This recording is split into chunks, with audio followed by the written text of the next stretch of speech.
Good morning, students. Welcome to the lecture of electromagnetic wave propagation. So today we are discussing concept of differential length, area, and volume.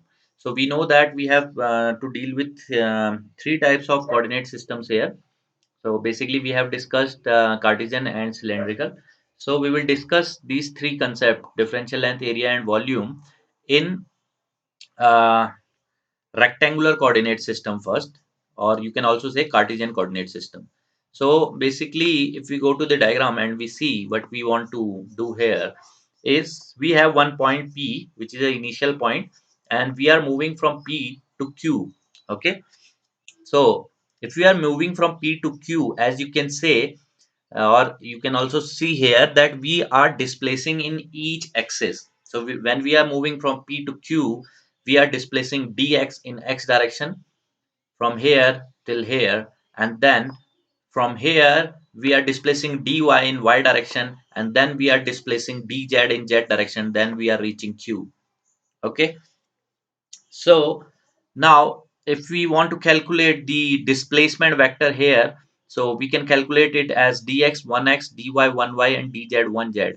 Why? Because we are displacing dx in 1x direction. You can say 1x is towards you, and then we are displacing dy in 1y direction, and then we are displacing dz in 1z direction.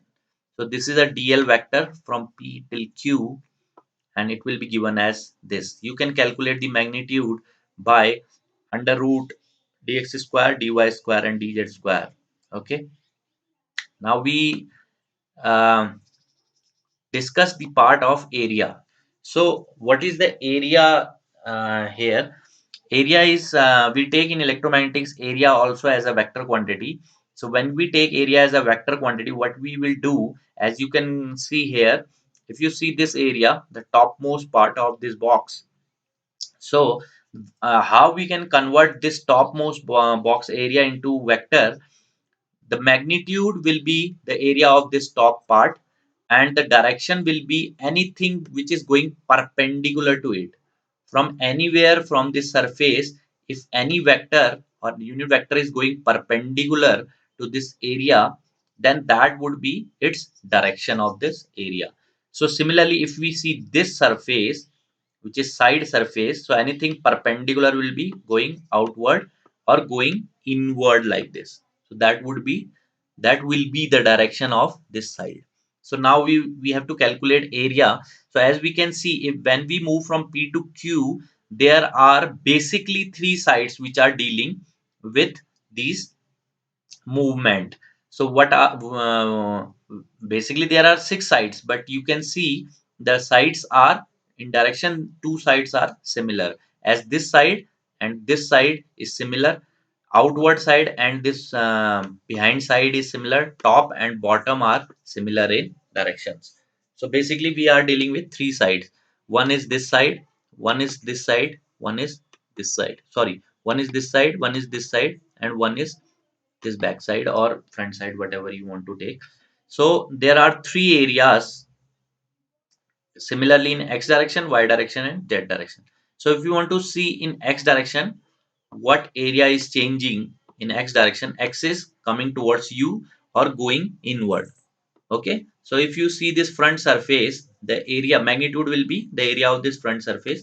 So dz and dy. Okay. This would be the magnitude, and direction will be 1x. Similarly for this, dx into dz, direction will be 1y. Similarly for the top, direction will be 1z. This is dx, this is dy. Okay, so you can see all three areas are here. I have also made the diagram of each area to understand. You can go through it. And then if we are calculating the volume is a scalar quantity, as you can see here. There is no direction involved with volume. So dv will be all three, dx, dy, dz, multiplication of all three sides. You can also see volume of this cuboid or cube will be multiplication of all three sides.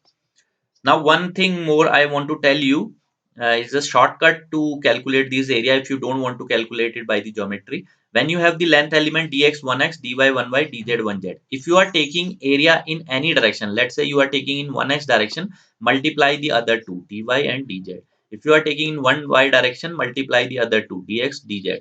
If you are taking in one z direction, multiply the other two. Remember this method for the shortcut of calculating these three areas. Now we will go to the cylindrical coordinate system. So for cylindrical coordinate system, little bit different than Cartesian. What is the difference?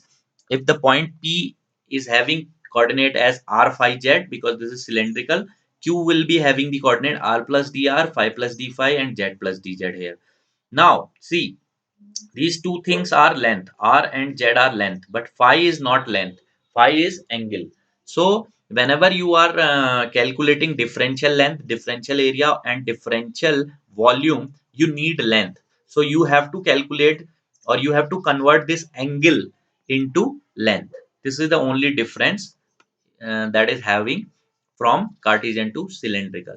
If we see here, you are going from point P to point Q. So how you will go from point P to Q? The coordinates of point P are R, phi, Z. R is what? When you put this point, when you put this point in XY axis, so this from here till here, this distance will give you r, and when you want to calculate the phi, how much angle this P point is making from x-axis, that will give you phi. So to calculate the angle from x-axis, you have to project this point P to xy plane, and then you will see this will give you phi. Now z, how much it is above from origin, this is z. Okay, so r phi z. Now you have to move to Q, which is r plus dr, phi plus d phi, z plus dz. So what you will do is r plus dr. So dr will be, you will move in 1r direction. This will be a small distance dr. Then phi plus d phi. D phi will be angle. So you will move this. If you want to calculate from x-axis, what you do is project this point P to x y plane, and then you see this is r, and then this will be dr. And if this is angle phi, there will be little displacement in angle. This will be d phi. So this is d phi angle. Okay, and then you move upward in z, dz, you reach Q. Now you see here, if I talk not talk in terms of angle, I talk in terms of length. What I will say, this is r and this is dr. This is good. I'm moving dr distance in r direction. This is good. In terms of angle, if I have to calculate this arc, so I will calculate from this small arc. This small arc will be given as r into d phi. Length into angle will be arc length. So I will take the same length as this one. Why? Because this is a small distance involved here. So otherwise it would be r plus dr into d phi, but dr is very small distance. Just for the sake of calculation, I will take both these distance as same. So now we have three distance, dr, r d phi, and dz. Dz we can see here. So if we see here, this is dr, this is r d phi, and this is dz. So if you want to calculate dl, so in r direction I am moving dr, in phi direction I am moving r d phi, in z direction I am moving dz. So this will give you dl. Now if you talk about the area will be, as I told you, if you want to calculate in 1 phi direction, it will be dz into dr. If you want to calculate in 1 r direction, it will be r d phi into dz. If you want to calculate in 1 phi direction or 1 z direction, it will be dr into r d phi. So it is given here.